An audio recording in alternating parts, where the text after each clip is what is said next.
So people on the internet think I'm a design expert. I don't know why. Or they think I'm a negotiation expert. Yes, I have done things and I've been coached and trained, but really a lot of what I'm saying comes from probably no more than 5 books. That's why I'm always quoting the same exact books.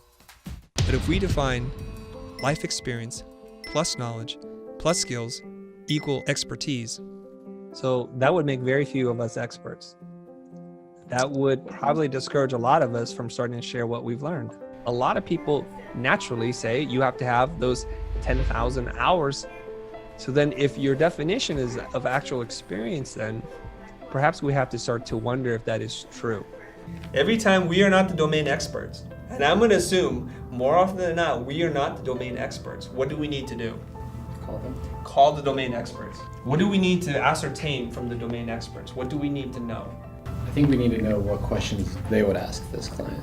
And by the time you talk to 2 or 3 domain experts, you become an expert really quick. And what we need to become is an expert of doing top level conversations. And when it gets into drilling into the bits, we don't need to do that. The more popular understanding of an expert is somebody who just knows a little bit more than you. And how long they knew that is not even important. An expert, you would think a coach is an expert. It's just somebody who's able to help somebody else achieve their best, their optimum. now despite what I just said to you, that I'm not a 23-year-old standing in front of you giving you career or life advice, and we can accept that to be fine. However, you're not an expert at solving all kinds of problems yet, right? So we all have to start somewhere. And you read books, you go to seminars, you watch videos, and you take courses that help you understand that a little bit better. And then therefore you shave off 14 years of learning down to 6. And that's pretty awesome.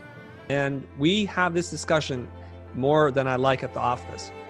Nobody is willing to learn anything.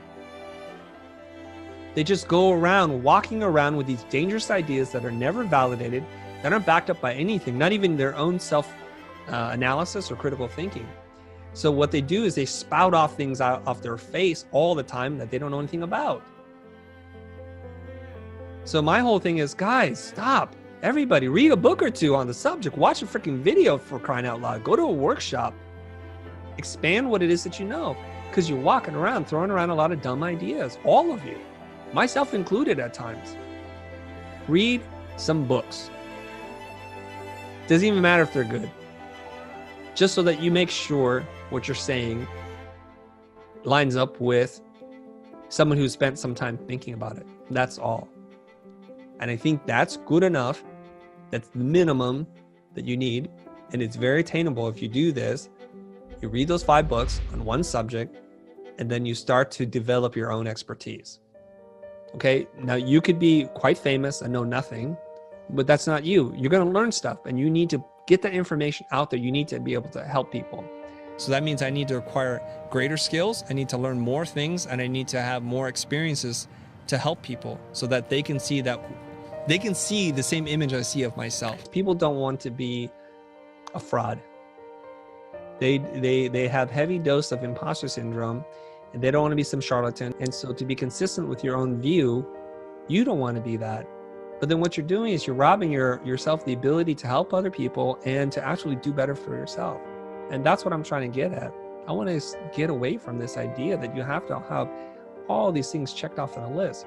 So for all you young people, youngish people, or young in mindset, don't be afraid to produce a video. Just be honest and transparent, because that's what people want from you, okay? Marcus Brownlee, Logan Paul, Casey Neistat, Linus Tech Tips. They all started when they were kids, I think, relatively young. And so the audience, the community grows up with them. In fact, on YouTube, I'm the anomaly, not the standard. YouTube is full of young people sharing their story, their life experience. So there's value in just learning along with you and traveling along your side as you go along your journey. And that's valuable to lots of people. Now, remember, you guys, I'm double your age right now, so I've had a lot of experience in my life. And you're trying to just make this hyper shortcut and jump to the end. And so what you want to do is not to try and stand there and say, I'm the expert, I've figured this stuff out, this is what you need to do. But to say, like, I'm still figuring it out. I'm not sure what it is I'm supposed to be doing, but here's what I've figured out so far. If this helps you, keep watching, stay along with me, come along the ride, and we'll grow together. Why am I fired up about this right now? Because many of you aren't willing to do the work. You're not willing to read the book. So you're going to wait for somebody else to read the book for you. And I'm happy to do that. You will pay me and I will read it for you and I will tell you.